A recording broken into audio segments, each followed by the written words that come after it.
Okay, and we're back. This time with the next anime in the Street Fighter saga. What's up, Di? Oh, is the curse over? Are we finally able to record this after all these years? Yeah, last few days been pretty fun. Either your internet went out, my internet went out, or... Both at the same time. Yep. And yes, totally intended to cover this right when the new Street Fighter 6 trailer dropped, revealing Cammy and Zangief and friends or whatever. Totally did that on purpose. On Coincidence Street. No, seriously, it was all just a coincidence. That's the hilarious part. So, Street Fighter 2V was an anime, wasn't it, Di? Yes. Yes, it was. It was the greatest comedy of our generation. Yeah, this anime is 90s as hell in the best way possible. If you just want to turn your brain off and have fun, it's another one that exemplifies why 90s anime is still great.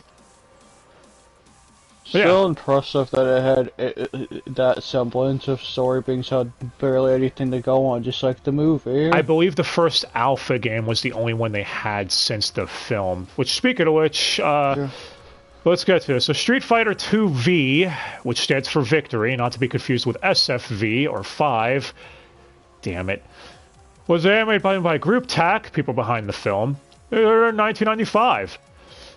With Manga Entertainment and Animes producing an English dub in 1996, with an ADV dub coming soon after. Maybe that'll get its own video. I mean, you know, March is coming up, who knows? And you did waste your money on it. Nah, anyway. Manga Entertainment will go out of the way to get much of the same cast and crew together from the film, so yeah, link in description, all that stuff. Watch this on YouTube. We covered that. We don't have to list everyone off again. Shill for ourselves, like usual. Yep. There are a few changes, though.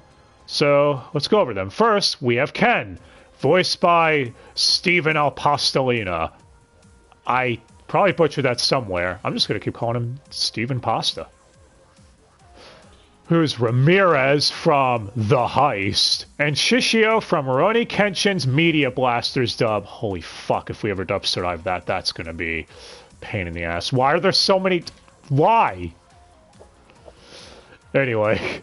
Not to mention the new job of the future remake coming out whenever the fuck that is. Yeah, and I'm going to be honest, this is probably my second favorite interpretation of Ken. Right behind Ruben Langdon's thing of him. He nails it perfectly. You know, Ken being this young, cocky dude or whatever, who also hits on a lot of women. His superpower is being rich. I love that, where it's like, hey, what are you doing, man? Oh, here you go. Here's some money. Just stop, leave me alone. He stole someone's bike, is the context. Yeah. And the guy's like, I'm rich! Thank you! And Ken's like, no you're not, I'm rich! As he drives off. Ken is perfect in this. And Steve does a really good job voicing him. Like, how... they said they're like the fifth richest family. Yeah, they're one of the richest families in all of America. Because his dad is a tycoon, a business tycoon or some shit. And even has friends at the Pentagon level and stuff. Just gotta ask the question, how fucking rich are they? Yeah. Speaking of which, before we go on, I want to get Ken out of the way, because, you know... how's the animation, Di? I'm gonna say the thing. Still holds up decently well? Yes. Definitely better than that poor attempt by Oriot, exactly. That meme will never die. As far as the music goes, yeah. The music is typical 90s anime. Some of it sounds good. Others, like, I want to know who was in charge of what songs go where, because it's almost on the level of Invasion in the Fullbring arc during the teddy bear scene. Like, that's up to whatever engineer decided to do that.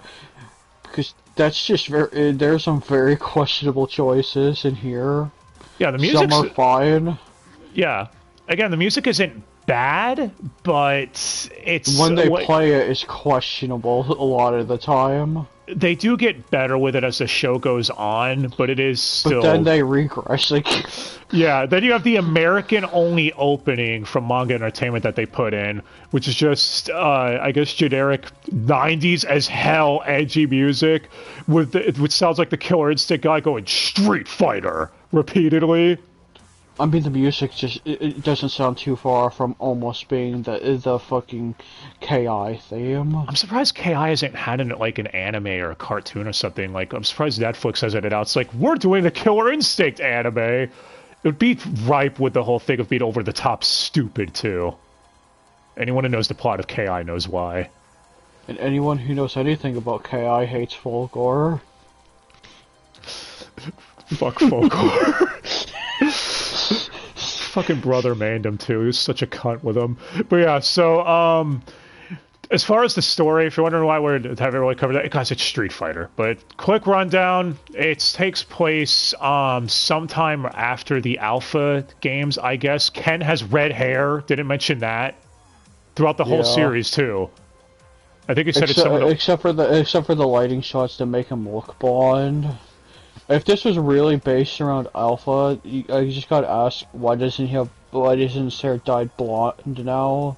Yeah, because Ken is, for those who don't know, that's one of the things, is Ken dyed his hair blonde. He was not natural. So, but yeah, so Ryu gets a letter from Ken to visit America because he's still training in Japan or whatever. He goes there.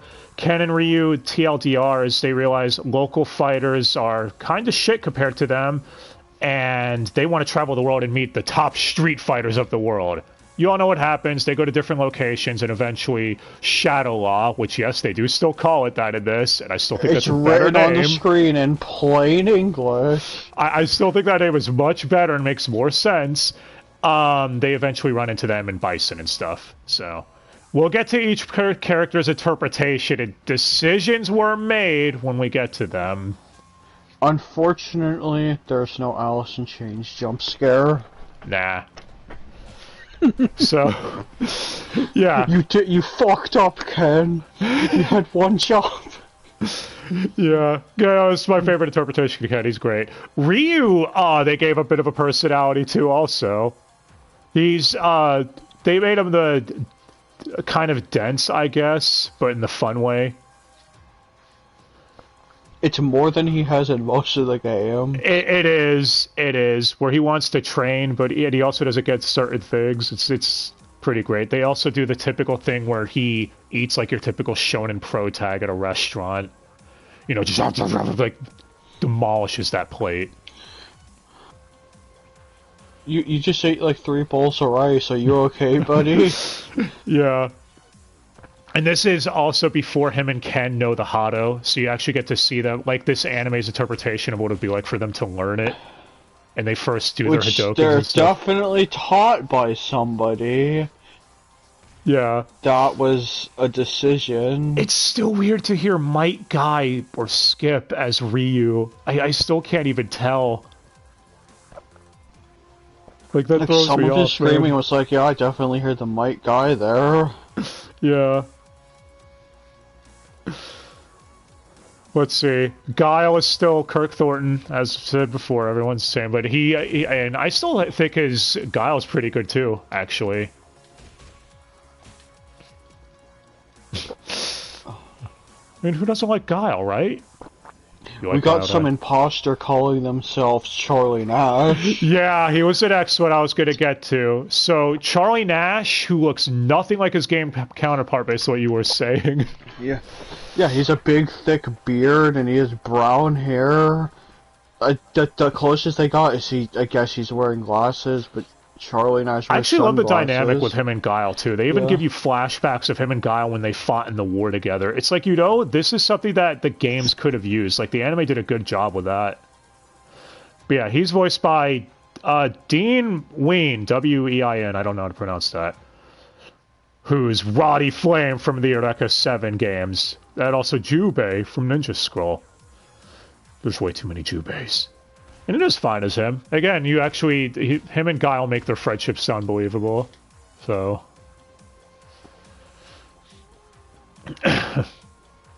But yeah, at least you get Charlie Nash. Who doesn't like Charlie Nash? Die. You like Charlie Nash?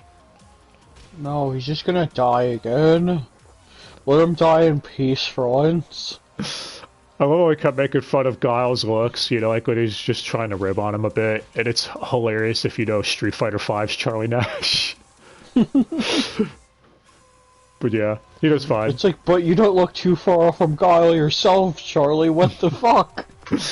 Yeah. Oh, wait, you're wishing your silly yellow blonde mohawk thing. Okay, so, as far as some of the other characters, Bison, still fucking great. He is ham as hell in this, too. You'll see it in the you've probably already seen the thumbnail. Jesus, he is so Goku got ham, that man. image. Yeah, like, Tom Weiner is great as him. And I would not be surprised if there's, you could probably find a lot of his meme-worthy shit here. Oh, he laughs a lot, too.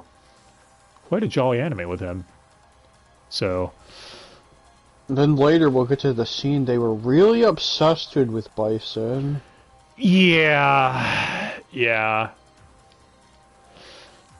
Let's see, Sagat is now in prison, apparently. That's something they did with him. He was a prison bitch. Oh. You know.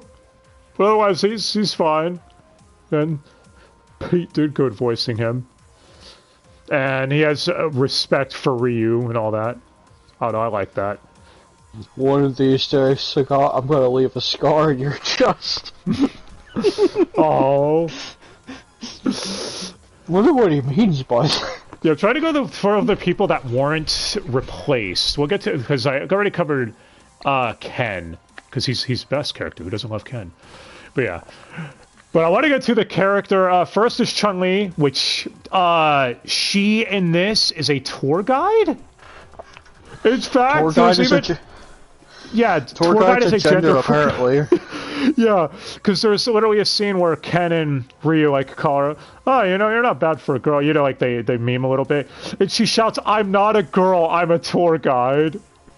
It probably would have made more sense if they said little girl. Yeah, I agree with that. I wonder how ADV handled that. I mean, with people identifying as dogs and shit, if I see tour guide pronouns next, I swear to God. Now you know who to get the tour guide, you next. But yeah, she's fine. Because her dad isn't dead yet in this timeline. In fact, they actually made her dad an actual character. I might as well cover him now. We're going to be all over the place here. Just giving our thoughts to the anime. So, if you haven't seen it, go watch it. It was good. But yeah, her dad is Dorai, who's a detective working on a case trying to look at drug operations and shit in Shadow Law. And yeah, he's voiced by Michael Forrest, who's Apollo from the OG Star Trek, and Alex Rosewater from the Big O, because we haven't mentioned that show enough yet.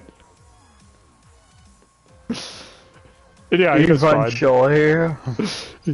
Yeah, he's fine. Again, typical older dude who actually is the head of his own dojo who taught Chun-Li how to fight, and our next character they gave a lot of fucking screen time to. Yeah, Fei Long, they really helped him out. Yeah. Speaking of which, he is not Bryan Cranston in this. I know y'all are sad. I know that disappoints you all. So, Fei Long in this is voiced by Randy McPherson, who's Chuck from Gundam 0083 Stardust Memory, and Chichiri from Fushigi Yugi. So, and he does good as Fei Long, especially because he has to do a lot of the high-pitched, you know, Bruce Lee noises. Which are really silly in this dubs. His dub's all over the top. And 90s fuck. He has one of my favorite fights, too. Like, you get to see Ken versus Fei Long, and it's, I don't know, I really like that fight. Of course you do, as Ken in it. Hell Not yeah. biased. Not biased. But yeah. But yeah, the anime gives him a lot, since he was trained by Chun-Li's dad. It made him and Chun-Li know each other. It's one of those things where I think the games could have done with that as well. Since in the games, he just, you know, is typical movie star dude. Well, speaking of someone else that's related to him in a sense, this is the main one I wanted to get to before getting sidetracked, because that's me, I get sidetracked. What the fuck did they do to Cammy in this? What the fuck did they do to Nina Williams, indeed? So Cammy in this is a hit woman, or hit man, but yeah, she's an assassin who's former MI6 that's a hired hit woman to kill Chun-Li's dad. And she's not very good at it. No, she is not. Jesus, dude, it is... I don't even know where to begin. She wishes she was actually Nina Williams. It's funny because Deborah Jean Rogers, the one who played her, I remember saying in the movie, it's like, oh, you can't really get much on her. She was okay, I guess. I think here, now that you get a lot of her, she would make a better Nina Williams than Cammy. Because the voice she's doing, it would fit for Nina. And yes, we know about the we know about the movie reference in her level 3, guys. Yeah, that before anyone brings that up. That's a nice nod SF6 did. Cammy's gonna break your neck. But yeah, dude, she is... Holy shit. And Cammy's like, oh, I'm an assassin with morals. I'm going to pray to God for forgiveness before I kill each one of my targets. I also with a cross that's attached to a wire. Yeah, I'm not gonna say it for those who haven't seen it, but let's just say she really fucking sucks at her job. And they're like, oh, you're one of the most hired hit women on the planet. And while we're on the subject of her, fucking Balrog also. What the hell did they do to him? No, you gotta say it right. Detective Balrog. Detective Interpol Agent Balrog.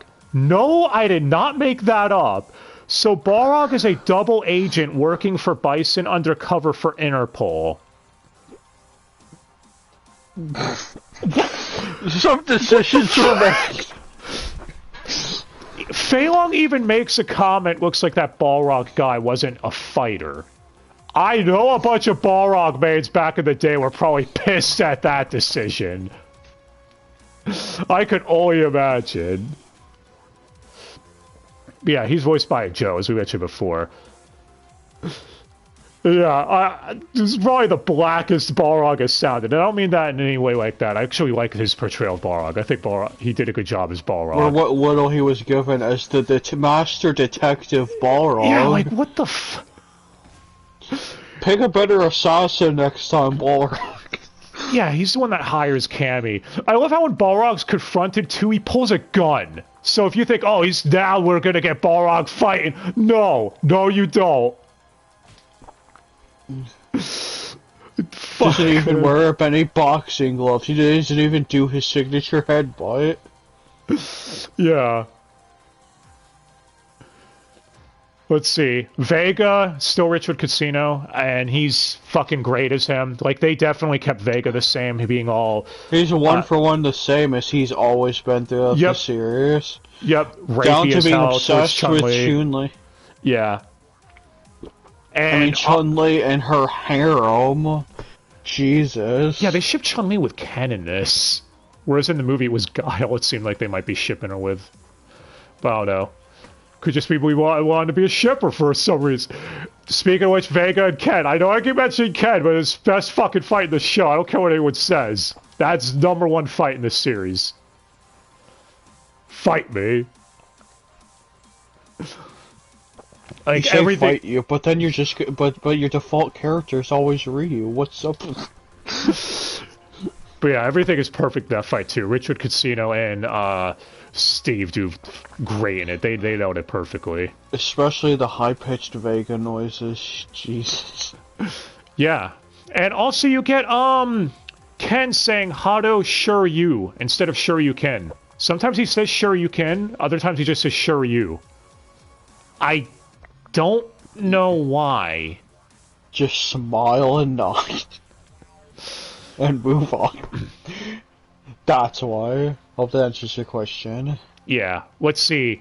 Oh, Zangief. Holy shit, we gotta talk about Zangief. Okay, so Zangief in this is now played by Kevin Seymour, who's the ADR director. Prick. Blanca from the Street Fighter II film, but his most known role, Garbage Collector A from the Ghost in the Shell film. And he's fine as Zangief, I guess, but what the fuck did they do to him? What the fuck did the staff do to him? I'm just gonna be... They made Zangief borderline retarded. That is the best way I could put it.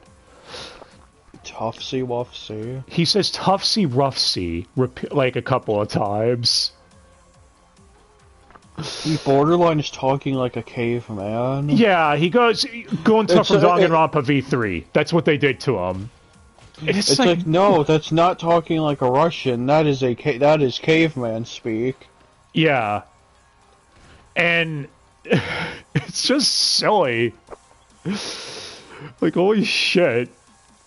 Just want to know why. Although it's hilarious when him and Guile fight and Guile hits him in the nuts, they accompany it with an Aki wrestling game style sound effect. Bell sound. Yeah.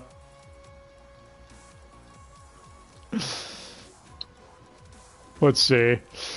But yeah, he does fine, I guess. Characters' decisions were made. Dalsum. He's another one who switched voice actors. Now he's Steve Blum, which, that's a choice. Who's Green Lantern, Hal Jordan, and Injustice 2. And Spike from B-Love, I guess.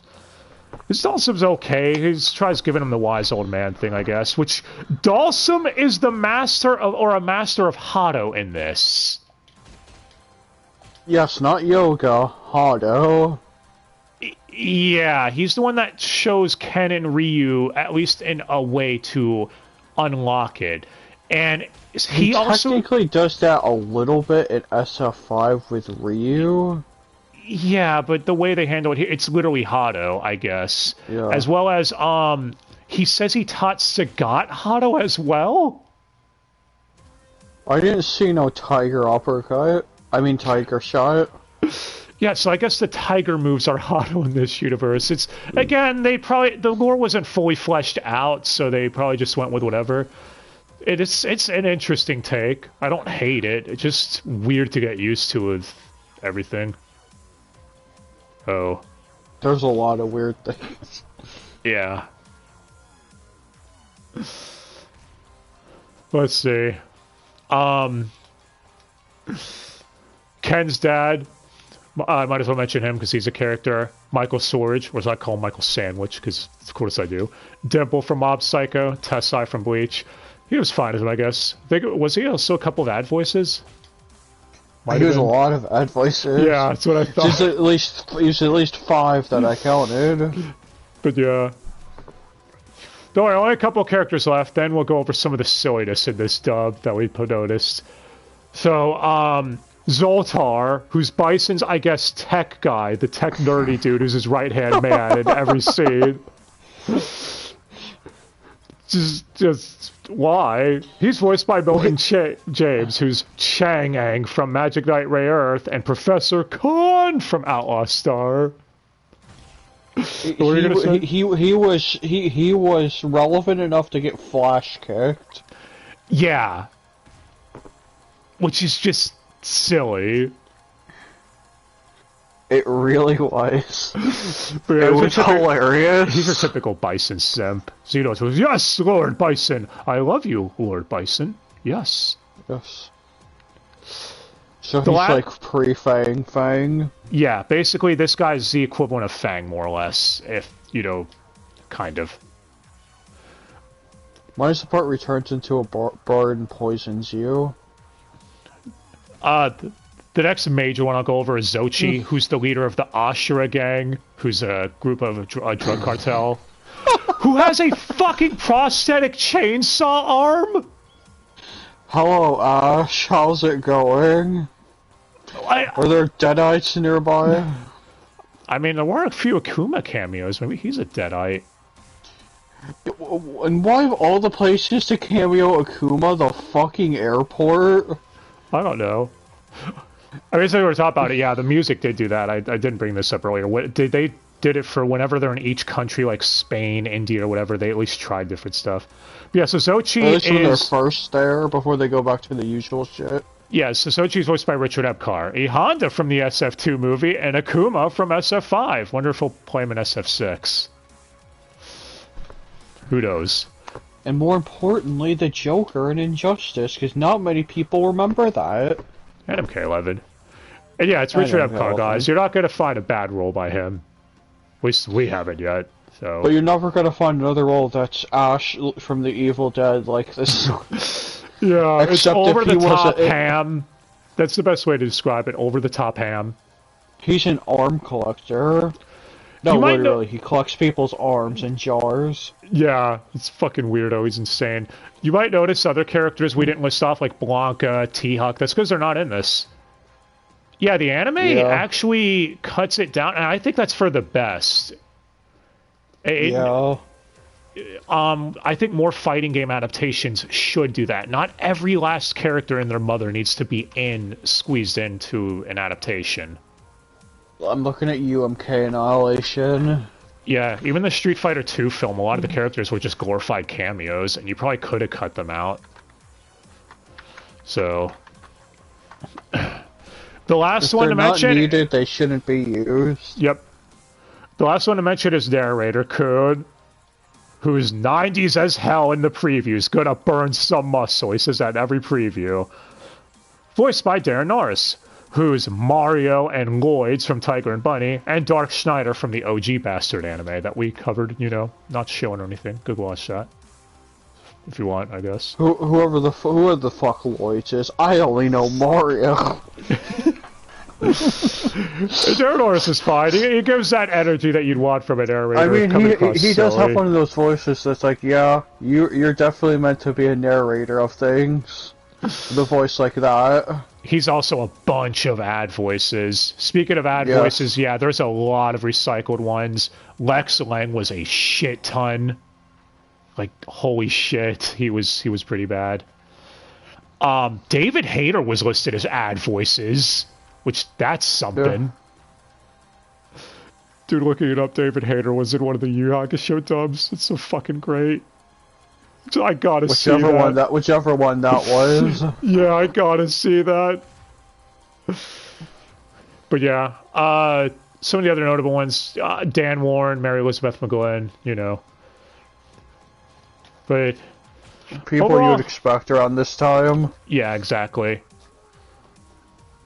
I mean, some of the other notable things about the dub itself. Oh, I didn't even bring this up with Bison. What is with him worshipping a fucking eagle head?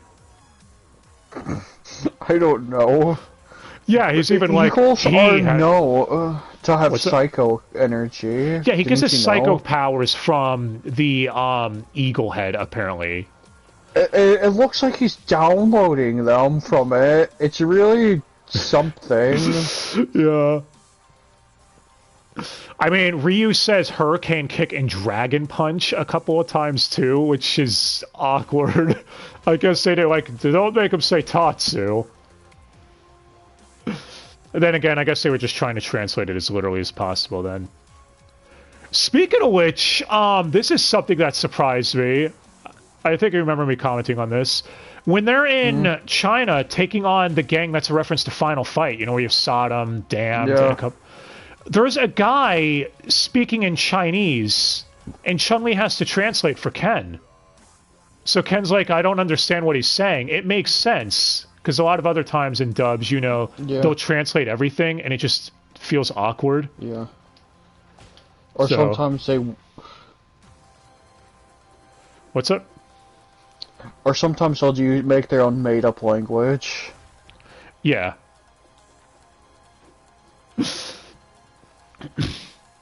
So, there's also a bunch of stereotypical accents. Ken's mom, for one, is fucking hilariously... Like, what the fuck? An attempt was made, holy shit.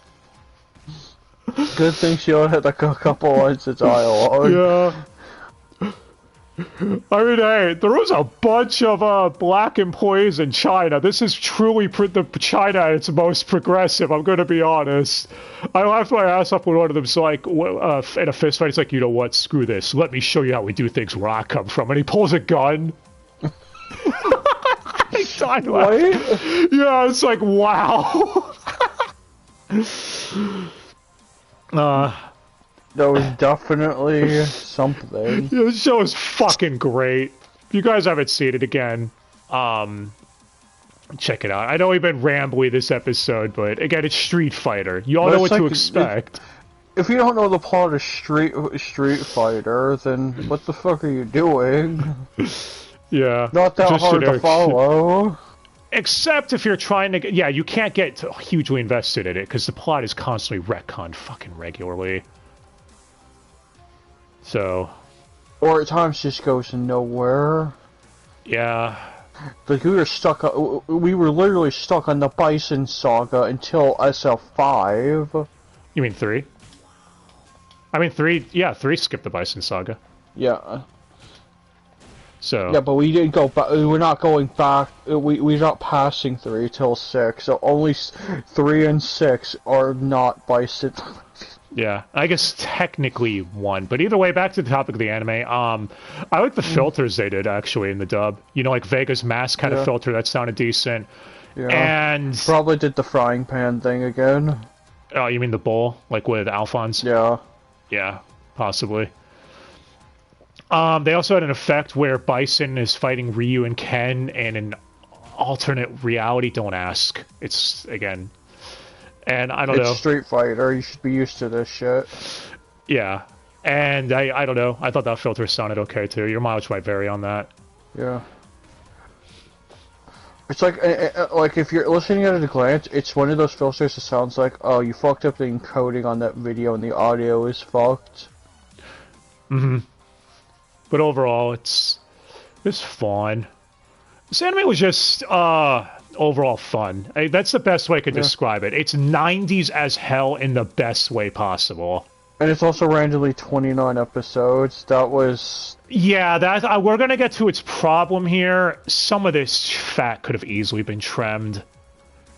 There's literally a scene where Cammy is staring at Chun-Li's dad for like 5 fucking minutes, and then imagines killing him, and it's a fake out.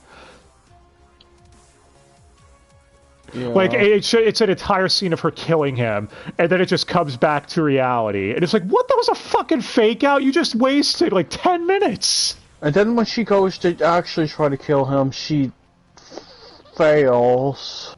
Twice. Yeah, like, you. What the fuck? World's greatest assassin.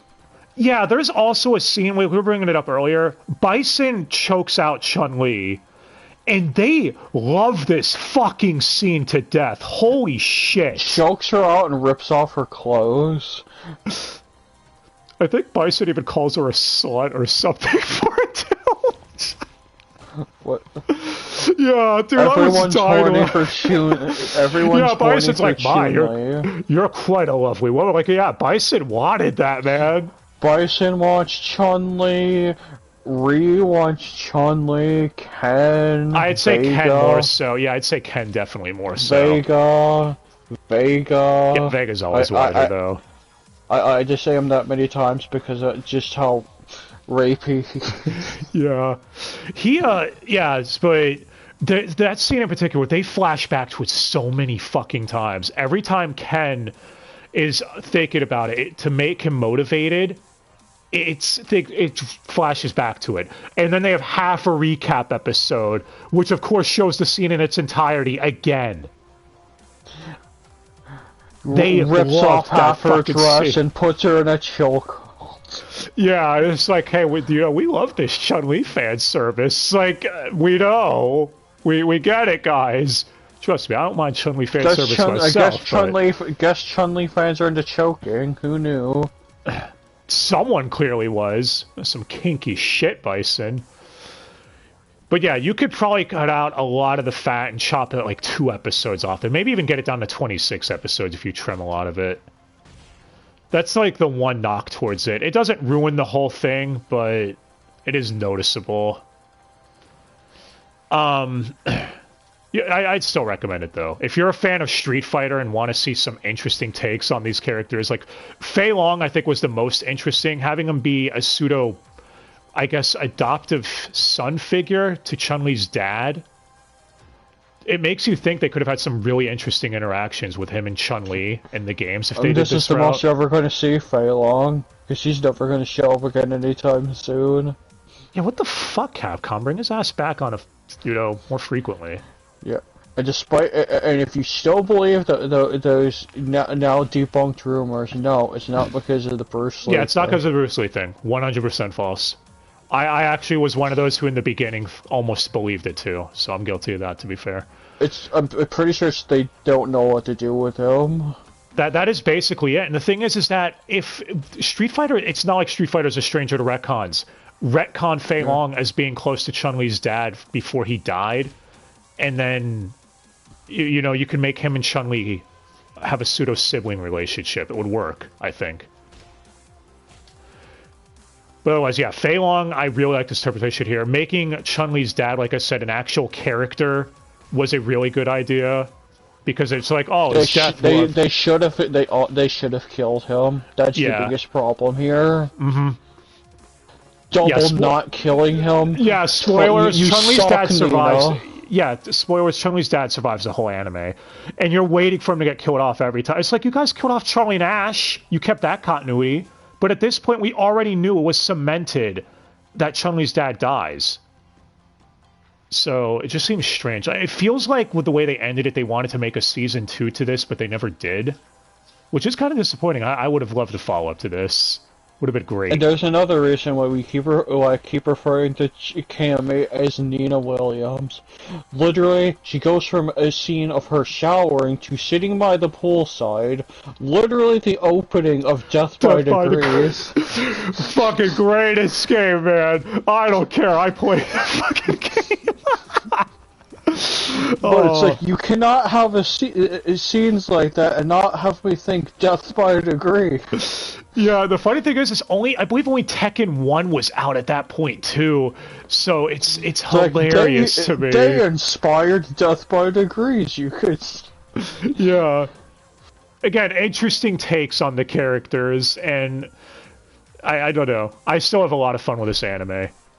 It's fun in the stupid way, so... how could you watch it? Well, some of the episodes are on YouTube. Others, unfortunately, aren't. And surprisingly, Discotech never licensed this one as of right now, and I think they should. Hell, they could even do the whole thing of including both English dubs on there. Especially because that ADV dub is fucking next to impossible to find. And I'm sure you'll cover it eventually. Dude, it literally took me years to track that fucker down. That's the stupid part. It is that stupidly rare. To track down, because barely anyone even knows about it, type of thing. It's like, whatever. Overall, this dub though, it's fun. Steven Apostolina and Richard Casino are probably my two favorite voice actors in this dub. Also, Tom Weiner as Bison was really good. Yeah, he was laughing. Bison's just laughing every other scene. Yeah. Lee Sergeant Chun-Li was fine too, I guess. Again, no one had a really bad performance. It's just some of the interpretations of the characters were kind of weird. Yeah. Detective Balrog. Detective Balrog. The less said about Zangief, the better. Yeah, the less said about Zangief, the better. Zangief. And then you have Cammy, which we already went over. So... It is interesting to see how much of this shit they would keep going forward with the main games lore. Like Vega, they already knew was set in stone. 100% Vega, 70% a lot of other things. Yeah, Dalsum they kept a bit of, like his whole mentor figure thing. Yeah. So, that's it though. We've rambled on long enough. We were all over the place with this one. Hope you all still enjoyed it though. And if,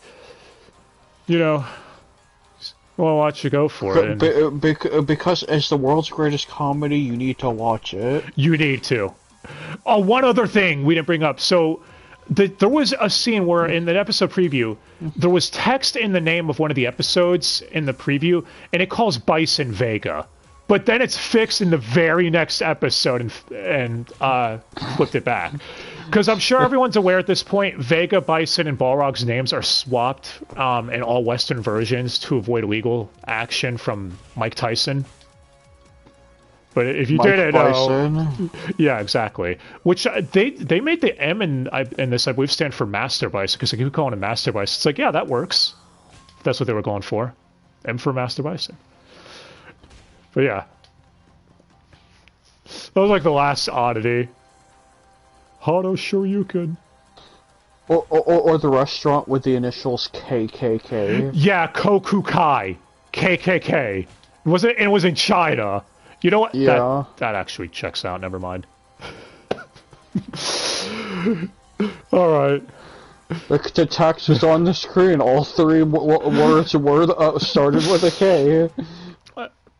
I'm never not going to think of that Dave Chappelle episode. Fucking damn it. Oh, we're all over the place with this one, man. But yeah. Well, so is this anime, so it fits. This anime was great. Again, if you watch it, I think it finds its footing a lot once they end up going to Spain or Thailand. Thailand. Yeah, once they end up in Thailand, I think is when it really picks up. So stick with it. If you start and like, oh no, trust me, it's great. It turns into stupid as hell fun. And a lot of people say this is their favorite Street Fighter animated thing, and I understand why. It might be mine as well. I don't know, between that and the SF6 movie. It's just missing that Alice in Chains jump scare. Yeah, and some of the padding could have been cut. Well, let's see what y'all thought of it. You know, if you agree with us, or disagree. I don't know. But, yeah. Coming up next! Make sure you recommend something garbage for him to watch. He loves you when you do that. Fuck you, Die. But next month, it's March! And you all know what that means.